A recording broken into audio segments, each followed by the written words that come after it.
Howdy, and welcome back to Celebrating Vintage Model Kits. Next up, we got another Revell airliner. This is the American Airlines 727 Astrojet. This kit was produced in 1964. This is the first issue of this kit, and it's in 1/144 scale. Kit number is H245100. So the DC-3, the 727 was sometimes referred to as the DC-3 of the jet age. It was a narrow-body airliner developed for the needs of the short haul and small airports. This is the next aircraft that Boeing made after the seminal 707. So it had its first rollout November 27, 1962, with the first flight February 9th, 1963. Entered service first with Eastern Airlines on February 1st, 1964. It's powered by three Pratt & Whitney JT8D low bypass turbofans. And it shares the 6 abreast seating in the upper fuselage and cockpit area of the 707. Just much shorter and smaller, but otherwise it's the same basic design of the fuselage and nose. It was designed to be able to carry 106 passengers in 2 classes, or 129 passengers in a single class. It had a range of 2,250 nautical miles. The last passenger commercial flight for this aircraft was January 2019. And production ended in 1984 with a total of 1,832 aircraft built. In its lifetime, there were 353 incidents with 120 hull losses, resulting in 4,211 fatalities, which sounds like a big number for an aircraft. But when you consider how many there were and how long this thing was in service, I guess that kind of evens out a little bit. But if you told somebody now, a modern airliner was going to have 4,000 fatalities, people would go nuts. So that's a little bit about the 727. It's a pretty popular aircraft, so we're not going to go into a whole lot of detail on it. So let's get into the kit itself. So this here is, as I mentioned, the first boxing of it. Got beautiful artwork on here by Jack Linwood. And what stands out really on this is there's a big splash across here that Revell models are fun. So, monogram, Aurora, yeah, they're okay, but the Revell ones, they're fun. So we've got over here the American Airlines Astrojet. So this says it's the service mark of American Airlines. So I think Astrojet was the name coined by American Airlines for their 727s. And on the side here, there's other exciting models in the Revell Jet Horizon series. That includes the 707, the Convair Coronado, the 990, the United Airlines DC-8. The opposite side, a little bit of information about the 727 here. Authentic replica of the second generation jet airliner. 2-position landing gear. Authentic American Airlines markings. Tail passenger loading ramp doubles as tail support. And a display stand. And we've got the 1964 copyright on it. On this end here, repetition of the top box art. And the H245100 is listed. So the 100 represents that their suggested retail price on this was $1. Opposite end, similar. Yeah, it looks like there was an old price tag on here at one time. So let's open it up. So this is kind of a hybrid box. You've got the hard shell box on the top with the wraparound lithograph. These were hand glued on here, which made for nice, vivid, strong-looking boxes. But the bottom of the box is the beginning of these folded boxes. So you can always tell the folded box because they got these creases on it.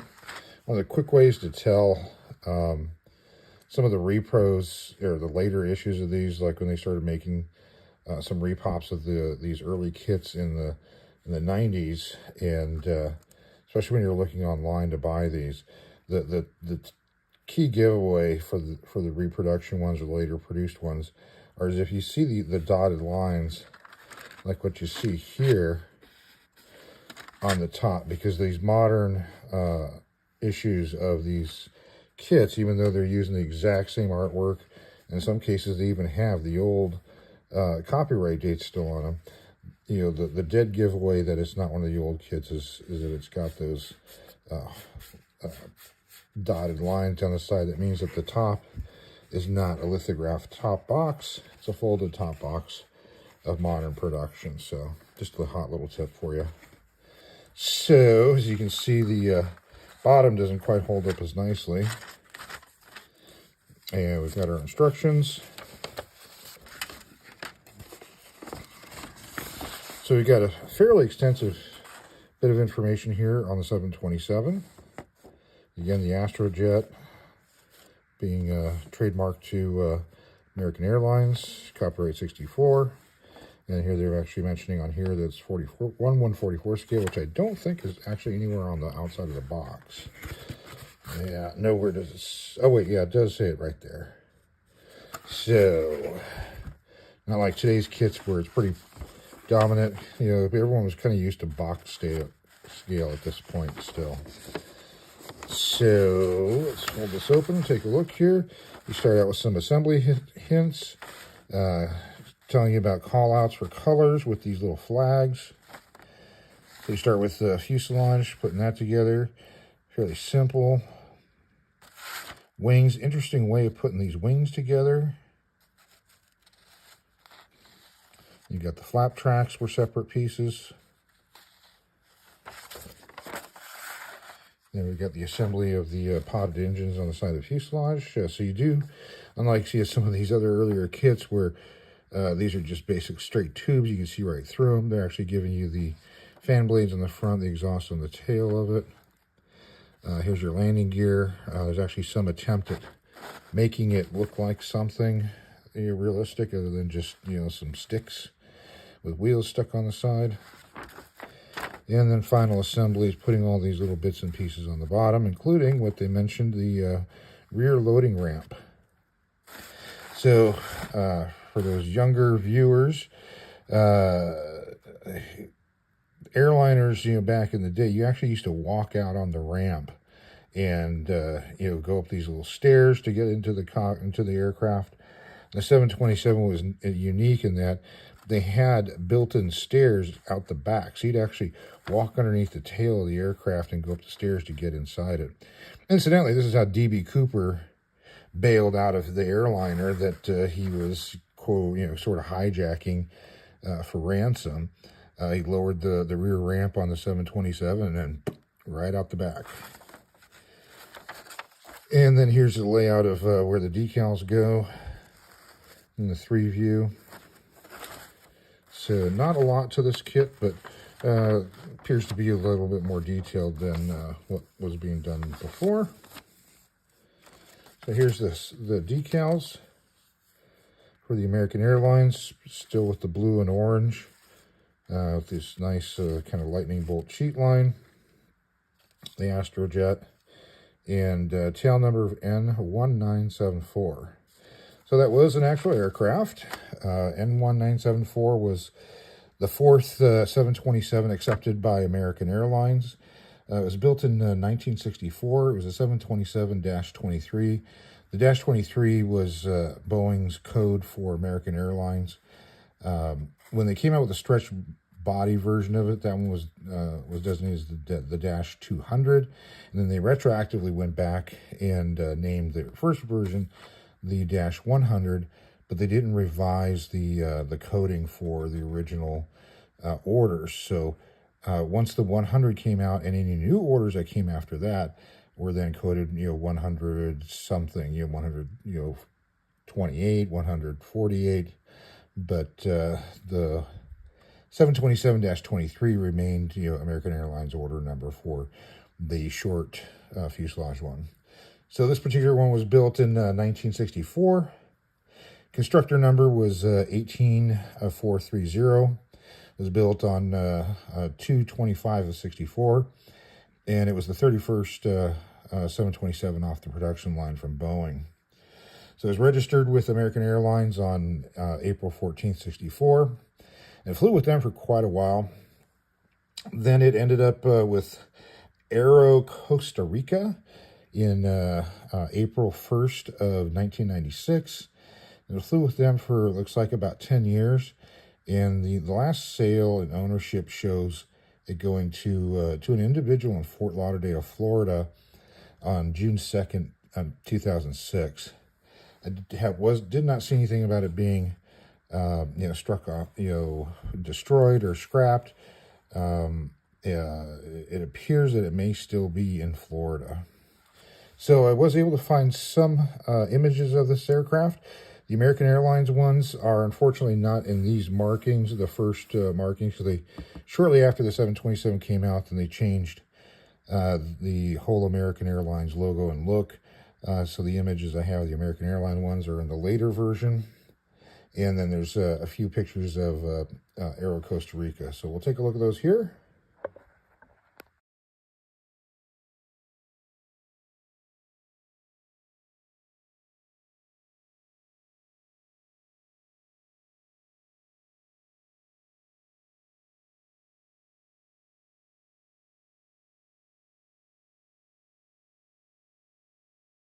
All right, now let's take a look at the kit itself, the plastic. So here's our fuselage half. We've got molded windows, fairly large panel lines, fairly large rivet detail for this. We do have open windows for the cockpit area and some pretty noticeable sinkholes from where the connector pins are. And you've got some pretty large ones matching up with that. Rudders molded as part of it. And not much detail into the gear well, it looks like. Here's where the rear stairs would be. There's nothing represented there other than slight opening. Same thing with the nose gear. Let's take a look at the fit of the fuselage halves.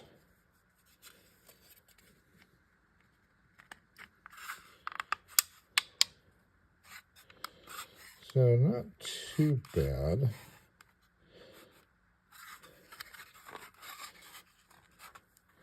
like you might need a little bit of filling up on top here. Down the fuselage spine, doesn't look too bad. Might not need any filling on that. Oh, there's some of the aerials are actually molded on there. So not too shabby. A little heavy-handed with the rivets in the panels. That kind of gives you good representation there. And we got our wings. And as we saw before, it has kind of a little bit of an unusual way of doing the wings. So you've got kind of just half of the bottom half.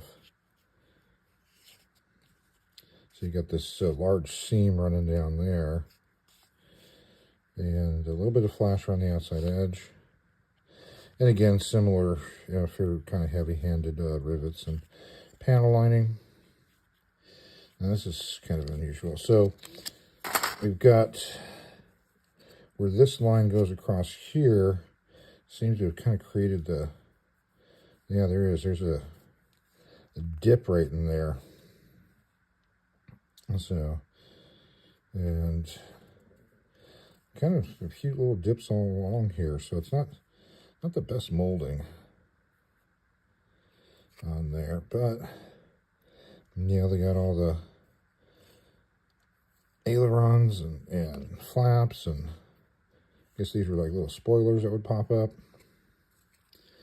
There's that. And again, here on the wing, there's really no detail inside the wheel well. Same thing with this one. You can see, I don't know how well you can see it, but there's a distinct dip in here and along here as well too. It's really lumpy, which matches up with here. It's kind of lumpy on the bottom too. This doesn't really seems to be the best way of doing these wings. Revell did some kind of odd stuff with some of these jets. Here's our tail, all molded as one piece. And we do have some ejector fin markings on the bottom. And it looks very flat. And I think that there's supposed to be a little bit of dihedral to the tail. At least, yeah, when you're looking at the artwork, it looks like there's dihedral there. So this is really flat. And some of you guys out there who know airliners a little better than me, let us know in the comments that it should have some dihedral to it. Here's the later type of stand that Revell was using. Instead of those really gorgeous clear plastic globes, they went to these kind of really small, chintzy looking things here. Yeah, there's a little representation of the globe there, but not as nice as the old ones. So here's a tree. You can see some of the items that have come off of it. Looks like we got some gear doors, some heavy injector pin marks on those. Some of the flap actuators. Some gear parts are here. I think those are some more gear doors. Those are all there. This sprue's got, like, the front and rear of the engines, our wheels and tires. Some more gear parts. And then here is our potted jet engines. And those go together fairly nicely. Not too bad. Again, similar with the heavy resin panel linings. There's the itty bitty part of the stand, so don't have much choice in how the attitude of it, like the old Revell stands were. And a few more of the actuators, some gear doors. I think this actually might be part of, yeah, this is part of the air stairs. So there's your little air stairs. So this would literally like come down out of the back of the aircraft and boop, boop, boop. You climb up through the rear of the plane. And here's our middle engine tail cone.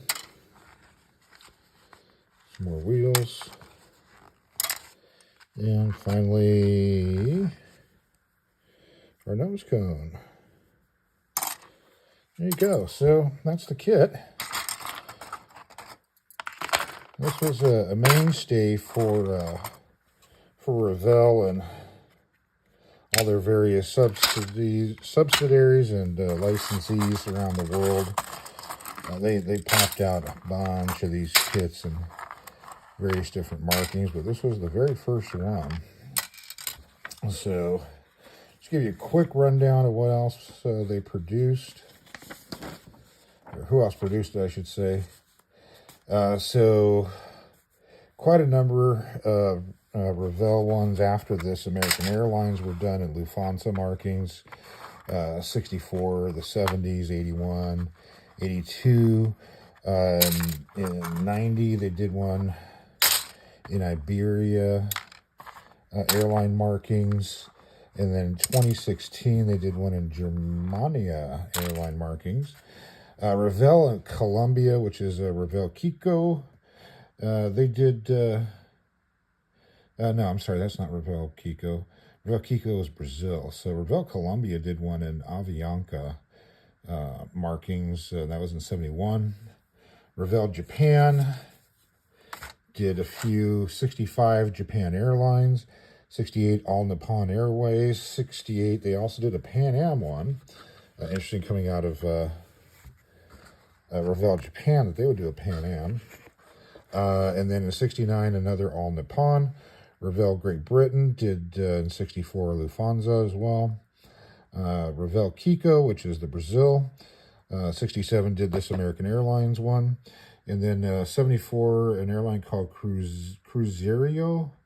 They did it in 74 and 75. In 80, they did a Trans-Brazil Airlines. In 81, another version of the Cruzeiro, different paint scheme. Then in 85, they also did a Lufthansa. Everybody likes Lufthansa. Then Revell Lodella, which is Revell from Mexico. In the 60s, they had one on Mexicana markings. 71, they did American. Again, this boxing here, with just the Lodella logos on it. Then they did an Aero Peru, their version of a Lufthansa. 1980, another Mexicana. 85, another Lufthansa. And then another version of the Mexicana. And then finally, there was one. It was a Mexicana, but it was a executive transport version from Mexicana. So I think there's probably a few more issues of this, but those are the ones that I could kind of track down. ScaleMates is a little odd, or a little off on how they're presenting this one. Most of the time when you look at ScaleMates, you'll have the original kit and then all the different variation or the different manufacturers or subsidies that were making it. But in this case, each one of these has got its own separate page and its own line of kits. So it's a little bit harder to figure out what all was actually made. So that's about it. Pretty neat little kit. You know, a pretty popular airplane. You know, this box art's great. I love this box art. So that's about it. Have you built one of these? Tell us about it in the comment section. If you got one of these sitting on your shelf, shoot some pictures of it. Send it in for our next viewer build video. Well, that's it. Thanks for watching, and have yourself a great rest of your day.